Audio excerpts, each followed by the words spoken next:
All right. Well, hi. Thanks for talking to me for sci-fivision. I appreciate it. It's good to see you again. I guess we saw each other briefly at the beginning of the season, but Yeah, that's true. not for too long. I feel like I always see you around, so I don't know how long it's been, but Yeah. Well, I'm always online at least, been trying to be. So obviously, you were in the show last season, but Vanessa was still more of a part of it. When did you know that you guys were going to kind of be more of the leads of the show? And what was it like finding that out?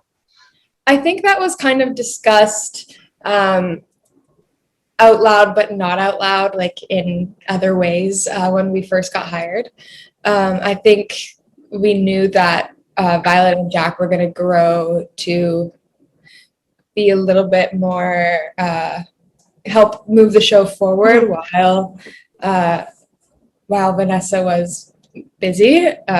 And when I found out about season 5, Slovakia was an incredible surprise to me. That was quite the phone call that I received. That was closer to the filming of season 5, so I think it was around like December of that year, which we would have wrapped season 4 around October. So there was some unknown as to what was going to happen in season 5. They kept that storyline very quiet. And I think, as to avoid spoilers, because we're actors and we talk to everybody, and as they should, so that was smart of them. But yeah, season 5, the first 3 episodes was a huge surprise to me, and I was very excited. I did know that was going to be like its own kind of story. More of like, the whole idea was to film it more like a feature than like a kind of a standalone situation. And yeah, I think he and I both knew that we were going to be putting a little bit more on our plates for season 5 to sort of carry this narrative until the possible return of Vanessa. You mentioned to me, because I was looking over the interview we did last time, I know how originally you were saying that, Jack was supposed to be a boy, but you knew he was maybe going to come back. But then, so that has to be, though, a pretty big thing going from, auditioning to that to suddenly being the lead of a show, though. I mean, Yeah, that was big. Auditioning, yeah, because I had auditioned for Violet because they were twins, but one was a boy and that was Jack, and one was Violet. So I had originally auditioned for Violet, and I think it said recurring or maybe. I think you said you thought a few episodes, but you definitely didn't know you were going to be the lead. That's why I said that's pretty big leap from that. yeah, I think it was, and I think just kind of as the ball rolled throughout season 4, I think as Kia and I did our work, they realized like we are capable, and then they wrote more stuff for us, which is usually how it ends up working with a lot of TV shows. With those recurring type characters, like even like Jesse and Jen have a really good story of like how both their characters started as smaller characters, but because they showed up to set like prepared with a really cool character, they became right. Definitely. So you were talking about you got to film with Slovakia. That's crazy. Yeah. What was that like? Filming in Slovakia was crazy. That was I was blown away to get that news. Filming in Europe has been a life goal of mine, and I'm hoping to keep going with that. But it was an incredible experience, just meeting with the local crew, who are all incredibly helpful and well-rounded and very talented at what they do. They have a lot of productions out there as well, so it's not like they were unfamiliar with what the film industry was. So it was really cool to work with them. I think the biggest hurdle was maybe a bit of a language barrier, but I didn't really notice that. I think that maybe Jonathan Scarf had to deal with that a little bit more in terms of like getting specific shots with the camera crew and things like that. But filming in Slovakia was incredible. Jesse and I got to go around and explore on our days off. We went to Vienna, and we also went to Prague, which I think was my highlight. Yeah, that's gonna be okay. Yeah, that's a big thing. But I mean, I'm sure that you get to travel a good bit, just going around like you've done for press before, but not necessarily to film there. So I know that would be. Yeah, filming has never taken me, before I say this. Yeah, filming's never taken me out of Canada except for Van Helsing. Oh Uh, wow. yeah, I only had to go to LA for some auditions, so I've never filmed in the States. I've gone all around Canada. I mean, currently on my new project, it's taken me over to Halifax, which has been like the most incredible experience. So, can you tell me what this is, by the way, or are you not? Oh yeah, sorry. I can now. The breakdown. Okay. So this is a show called Digstown, and it's a CBC show. So it's a Canadian law procedural drama. So I won't get to see it, but go Fox picked it up, so it is. Oh, really? Wow. Yeah. So usually we don't get to, but so that's cool. But I was going to ask you, do you? That's what I started to ask though. Have you though gotten to? I never really think to even ask this, but do you get to like travel a good bit though, just going around to like, I mean, conventions and things? I assume. I mean, now obviously because of COVID, but I assume with Defiance, you've probably at least gone some places doing press or doing conventions. Or am I wrong? No, with Defiance, the only convention I did with Defiance was Fan Expo in Toronto. And I went to. Yeah, the one you went to. And I don't know if you remember that story, but I wasn't supposed to be on that panel. I went to go watch everybody, and they were giving away tickets to go see people in the panel because I thought you could just walk in, but apparently you needed tickets. But to give away a few free tickets, you had to answer these trivia questions. So I answered all the trivia questions, and then I got the free ticket, and I went to the back, or I went to the room where you watch everybody, and then Julie recognized me in the audience, and she's like, "What are you doing there? Like, come back!" And she set up Julie Benz, and she set up a chair at the table for me, and that's just like one example of how she always looked out for everybody. Julie Benz was I was doing press rooms, so I never got to the panels, most of them, but yeah. For the record, I did tell them that like I kind of cheated because I'm on the show, so they gave another ticket to somebody else. Well, that's good. Didn't they know? I mean, when you were invited to do the thing though, they invite you to do press, but not necessarally panel? No, I wasn't invited to do the press either. That was. Oh, you weren't invited to the convention at all, you mean? No. Oh, wow. Yeah. That worked out well. Make it till you make it, right? No. That's kind of what the idea was. I said, well, if they're not going to invite me, I'm going to go and I'll support my friends. But, I figured make your own press, right? Yeah, no, yeah. Hey, that's. So I did want to say though, I started to say, I know probably even now traveling would be different. How did COVID affect your filming? Yeah, we got very lucky with Slovakia. COVID was just a rumored whisper towards the end, or like our last 2 weeks. We knew it was a thing coming up. There had been a few articles, and then one of our producers has kind of mentioned, oh, well, the airports might lock down. We might be putting you guys up in Germany. How do you feel about that for an undetermined amount of time? And I was like, well, that sounds fun. So great. Hey, free vacation, right? But we ended up making it. I think it was like on a Friday we flew out, something along those lines. And by Monday, almost all the airports like on that side of Europe had totally locked down.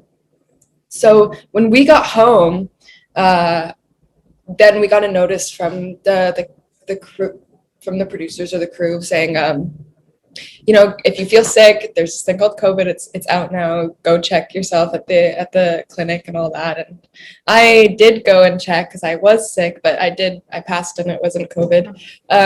It must not have been at the height of it yet. Then I take it that they're like, oh, you feel sick, go check it out. Yeah, no, it wasn't. This was like just at the beginning. Yeah. And so we're supposed to, I wasn't going to be in those next episodes, but the rest of the crew were supposed to head out pretty much that week to go film in Kamloops the rest of those episodes. And then I know they made the executive decision to just halt everything to wait and see how everything was going to pan out. And it was kind of like silence while in the background they organized everything. And I think it took a few months or something to get Kamloops back up and running, and then we were the first production up in BC, I believe, to be filming with COVID regulations. And so we had a lot of eyeballs on us to see, you know, if we could do it or not, because if we get shut down for COVID violations or a positive test, then that means that a lot of the other productions in Vancouver wouldn't have been able to start up. So it was a lot of pressures on our shoulders to, you know, follow all the rules and be very safe and very vigilant. I know a lot of people were pretty much in self-isolation at home, and then they would just come to set and that was it. Right. So it was a very interesting experience. It really made us appreciate the family we did have on set, because that's the family we could see. And we did it. We made it without any positives, and we also no violations or anything like that. So we set a good example, and Vancouver was able to start filming again. That's cool. Yeah, I remember. Sorry, I'm trying to see my light is like so green, or maybe that's a little bit better. I'm in my sort of finished off. It's not finished yet. The office. My light's horrible. But yeah, I remember Trisha saying something before about being the first production, one of the first ones in Vancouver. So that's, or not Vancouver, Toronto. So that's pretty cool. You guys get back. Yeah, I need to actually learn that stat. I want to say BC, but it could be somewhere. You were one of the first. I know we set a lot of good examples. Yeah. Well, that's what's important. So do you get a lot of input on Jack's like look? Yeah. I mean, obviously you're not changed a whole lot since the first time you were there, but I'm just kind of curious, like her clothes and that. Do you get much input on that, or? Yeah, I think well, there wasn't much input I had to put in because I loved every outfit they kind of gave me. Besides, the only requests I ever had were shoes I could run in and do stunts with, and sports bras instead of real bras, because I don't like wearing those. So, instead of what? Instead of like real bras. Oh, regular bra. Okay. Like a sports bra instead, because I mean we're running around in yeah. So it made the most sense to me. You would think they would know that, but guess we all clued into that real quickly. They're not the ones doing it, so they don't think about it. Yeah, because somebody I had gotten a question from Twitter before. What was your favorite? Do you have a favorite outfit? I do. Favorite costumes would definitely be, I think, Jack's initial kind of season 4 outfit. It's the black turtleneck with like the army jacket and the blue cargo pants and just the good shoes, the heavy shoes. I took the pants home. That I own those now, and I did not take the black shirt, but that's because I own pretty much the exact same one. So that might be why that was my favorite outfit, because it just felt like something that I would wear. Yeah. Well, hey, that's good. And that was the other thing I was going to ask. Is there anything else that any props or any other costumes that you got to keep, or that you were given or you took? You always have to worry watch the way you word that, but is there anything you ended up with? I definitely permanently borrowed a lot of the socks they gave me. Socks? They're good socks. They're like those thick ones that keep you nice and warm. And a few of the sports bras, actually, because it's hard to find a sports bra that like does what it's supposed to do, and we really nailed it. It was a lot of trial and error on the show, but that was great. But Jack finally found the perfect sports bra. But you didn't like try to get any like props or weapons or anything, because I know yesterday Kelly was saying she got her knives from the one season. Oh, that's cool. I didn't think to take anything. I was happy to not see that bow and arrow ever again. So I didn't. There was not much I wanted in terms of like. Free clothes. I mean, free clothes aren't bad. Yeah, I took the clothes, and I mean, we have the show to remember. And I have Elliot, who is the prop master. He drew me the sketch of the original pump action shotgun bow and arrow that I had, and so I have that, and I plan to blow that up and frame it or something. I think. Oh, that's cool. That was cool. Now, I know last time when I had talked to you, you had said they didn't really tell you how to use the weapons, just how to hold it. Have you gotten any kind of training since then, or has it still been kind of the same? Just figure it out and make sure it doesn't look too bad. Yeah, it was kind of there was definitely weapons training in terms of if I was fighting with, actually not really, a lot of hand-to-hand combat training and good choreography with that kind of stuff, or definitely with any guns I had to hold.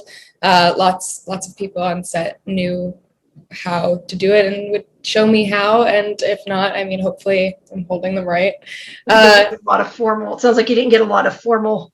No, if there was training, it was kind of on our own time, and it was just a lot of the cast got together and would do it because we all like that kind of stuff anyway. Yeah. So that was fine. But for the bow and arrow stuff, I only took like maybe 3 classes because I knew I was never going to actually need to shoot it. Like even in the stuff in Slovakia, to even get the bow up and to get the bow from my back, my costume wasn't giving enough for me to reach that far behind me. Yeah. So either way, like it wouldn't have been able to happen. And if we had to wait for me to try and get a proper shot off, we would have been there forever. So Van Helsing moves too quick for that kind of accuracy. That's I mean, it's not something like that you notice or anything, you know, it's not something that stood out that I ever thought about. So as long as it looks good, that's what matters. Yeah, exactly. I mean, I'd like to take more lessons like that. I did like really enjoy the time I had. It just, while you're filming, you don't really have that much time to go out and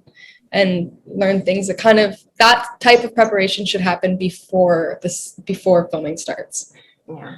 Well, you never know. It doesn't always work out that way. So what other kinds of challenges do you still have? Well, not now. Well, now you're done filming, but towards the end, like what was the kind of things that were still challenging for you? Towards the end, I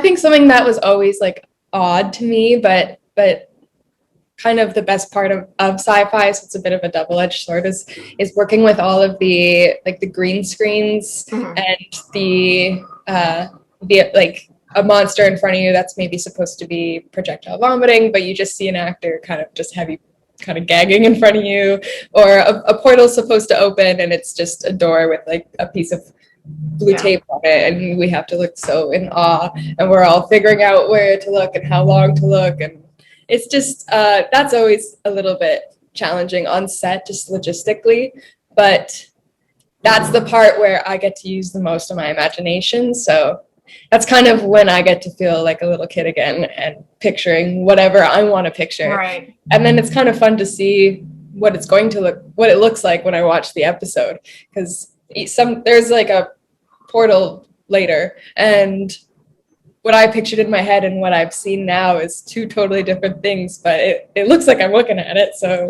it all works out. Can you obviously you're going to be having some kind of your goal, I guess Jack's goal is to get to Bathory and turn her and use her to read the scroll. Can you kind of tease all about kind of that confrontation? So one of Jack's goals is to track down Bathory and to turn her, because Jack has a master plan, and she really thinks that what she has in mind is what's going to save everybody. But as we know, Jack, whenever she makes a plan, things don't go according to plan. So we're going to run into a lot of hiccups, to say the least, and some possible heartbreak. All right. Now that you said that, now see, I haven't seen far enough to even know certain things, obviously. Are we going to get any, I mean, obviously there's scenes with you, but I know a lot of people really like the relationship between Jack and Ivory. Can you talk a bit about that? Yes, there will be more scenes with Jack and Ivory. I also cherish that relationship. I know Jen finds it very important as well, and we spent a lot of time talking about it behind the scenes to make sure we were putting as much realism behind it as possible and to give it the weight it deserves. Mm-hmm. So whatever scenes we do have together, you can know for sure that both Jen and I have put in our hearts into it to make sure that every moment is special between Jack and Ivory. Okay, great. So could you talk about Jack's reunion with Vanessa, even though it may not be Kelly, we found out at the end of the episode? Yeah, Jack meets a stranger who she's very nervous about at first. but learns very quickly that this is somebody she can trust and somebody that she loves dearly. And Jack will fight and has been fighting her whole life for this person. All right. And you do get those scenes with Kelly again, I know, because she did say that yesterday. So what was it like finally getting back to that? Because she's been, I know, gone a while, obviously.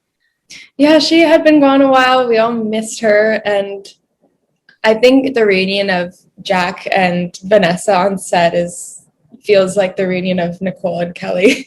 It's just like, you're excited to work with somebody again, somebody that you look up to and somebody that you care about and that has so much to teach you. So that's kind of exactly the same feeling Jack has for Vanessa, but on a larger scale, because that is a mother-daughter relationship. So it feels good. And even though in the show it's high stakes, I do think Jack and Violet are both very excited to be working with Mom once again. Okay, great. So obviously, and I haven't seen this either, but obviously she is going to, I assume that they're going to meet up with Dracula at some point and there's going to be some kind of showdown. What can you tease about that? I think this whole 5 seasons have been leading up to what's going to be a very incredible showdown between the Van Helsing family and Dracula. And it is a big showdown, and it's going to be louder and windier and more powerful than you can imagine. And I do think that the fans are going to be really happy with just the excitement and the entertainment level of the big fight, and hopefully the result. Yeah, and that's what I was going to ask. Were you satisfied with the ending? Yeah, I was satisfied with the ending. I do feel that the writers did a really good job at tying up all storylines and making things come kind of wrapped up in a nice package at the end. Still a little bit of unease, but I kind of appreciate that because it is a post-apocalyptic show and it's sci-fi, and not everything has to be a happy ending and not everybody gets to walk off into the sunset. So I do think that they did a very good job finishing up the storyline with a satisfying enough ending, and I am looking forward to the fan reaction. I hope it's as positive as mine was. Well, I'm sure it will be, but like I said, I haven't. Is there? I was starting to ask: is there 12 or 13? Do you know? I'm not entirely sure. 13. Okay, okay. Then there's 2 I haven't seen yet. So I'm still in the dark of what's going to happen there. Yeah, you haven't seen like the 2 best ones. All right. Now this was actually a really good question. This came from somebody on Twitter. They asked, what do you think Jack's dynamic with Scarlett would have been had she originally met her? Oh, that's a really interesting question. I think Jack would have really liked Scarlett. I think just from, the Vanessa relationship, it probably would have been like a cool aunt situation. I think there would have been maybe a fun like montage where Jack learns all of Scarlett's cool moves. I think Scarlett would have been maybe someone Jack might have been into, maybe. And I mean, I know the actress and she's really cool, so it would have just been even someone someone you look up to and just want to like take all their information and study everything they have to offer. And yeah, I think it would be a cool aunt vibe type scenario.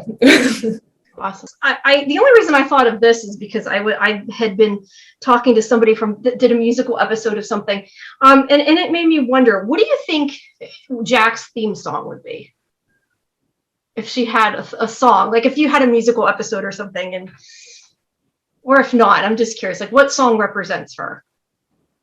Oh no. What song represents you? How about you? It doesn't have to be Jack. We can think of it. I would have loved to put maybe a more well thought out answer to this, but the first 2 that came to my head were Eye of the Tiger and Taking Care of Business. No, I don't know how accurate that is, but maybe she listens to that before she gets up and goes out. Hey, that works. That works. I've definitely put those on in my trailer to kind of pump myself up for any Good. sort of action scene. Yeah. Somebody asked, they said, how do you think the death of Shelly affected Jack? Is that? Oh, yeah, that did a, yeah, that was her. That was Jack's girlfriend, not official. Not official girlfriend. Not All right. official. It's been a while. But Sorry. first love, I think, is what I decided, at least narratively for myself. I think that put a lot of guilt into Jack's personality, caused PTSD, and I think it was her first real loss. It kind of kicked off Jack's personality of guard up and protect yourself first, and get them before they get you type personality. Right. Yeah, I think Jack carries that sadness with her throughout the rest of the season. All right. Okay, I do have another question because I was thinking about when I talked to Kelly yesterday. I know you don't necessarily have a whole lot of, I mean, you get stabbed, I think, sometimes, but not necessarily as much as maybe other people with the blood effects and that. But you do get blood in your mouth a lot. That does not seem like fun. You know what? It's kind of like, it tastes kind of like mouthwash, so it's not that bad. I like having more. I always ask for more just because, like, when we start doing it, my anxiety goes up a bit because I worry that there's not enough in my mouth for the shot. So I always like to have more in there than not enough, which kind of sometimes leads to too much coming out. So we have to do it again. It's quite the cleanup situation, but it doesn't taste that bad. I've been having blood in my mouth since I was like 12, since I had to fake losing a tooth or something in a movie. So I'm pretty used to it. It's just, I don't like it when it gets in my hair, or I always feel bad when I miss my aim and it gets on the costume or something, because that's kind of a bigger reset. But it's not too bad. It's a healthy snack. All right. So would you ever be interested in like writing or directing, kind of doing that side of things? Yeah, I would really like to get into directing, actually. Towards the end of season 5, I had been talking to Ali Liebert about it. She's a new cast member on the show for season 5, and she herself is a director, so I really look up to her in that regard. And she's really made her way and made her name in Vancouver. So she's somebody I look up to and kind of wanted to pick her brain about it. I think there's a lot of room for female directors in Vancouver and in Canada, really. So I would like to take that opportunity. I feel like I've definitely put the hours in on sets, but of course I have lots to learn. And writing is something I've always wanted to do, and I have some projects in mind, and there's one that one day hopefully I can get it done, but I want my writing partners to be my cousin and my sister, so that's going to be a personal project. Cool. Is your sister an actress? No, she's not. I have 2 sisters, and it's the older one, and she is not an actor. She's an elementary teacher. Wow. And so yeah, she's I think the real hero in this COVID pandemic. Yeah, at least in my family. She's been through a lot. It's been really interesting watching her navigate like the online school situation. But she's the oldest, she's the same age as my cousin, and they're both kind of the story gatekeepers of our family, so they have the most information. That's fine. Okay, do you want to quickly tell me more about your new project? I cut you off earlier. We kept talking about Helsing, and I'm sorry. I know it's getting late. I didn't realize we've been talking for 40 minutes, but it's easy to talk to you. So no, it's no problem. So yeah. I'll tell you quickly. It's a show called Digstown. It's a CBC show. It films here in Canada. It films in Halifax. The show is actually based in Halifax. So we are I work as a Crown prosecutor on the show. So it's very different than Van Helsing. I was shocked to have booked this. I have been a fan of Digstown for a very long time. I think it's a very important show that talks about a lot of important topics that are needed to be discussed, and they don't shy away from them. It's not kind of a metaphor situation. Right. We really actually talk about what needs to be talked about. And we deal with the legal system in Canada, and it shines a light on the flaws of it and also the good parts. But mostly, I think audiences that watch the show will very quickly realize that if you want things to change, it has to happen from the courts, and we kind of show you how to do it. So I am really excited to be part of the show, because Van Helsing was like saving the world through an apocalypse and very sci-fi fantasy, and this one is actually shining a light on real world problems and giving people an opportunity to provide real change. Okay, cool. Yeah, and like if you said Fox picks it up, then hopefully I'll get to see it, and we'll talk again. So, is there anything else you want to talk about before I let you go that you want fans to know, or? No, I got nothing. I know Dickstown's not really your genre, but hopefully. No, I don't. I mean, sci-fi is my thing, but I watch procedurals too. So we'll see. If it comes here, I'll definitely check it out. Are you a lead in it, or are you only in a couple episodes? Oh, cool. That's cool. New lead for this season. So it's fun. It's really fun, and it's such a different role. I'm really interested to see what people think about it. All right. Well, you got to go. I'm still talking. I'll never shut up.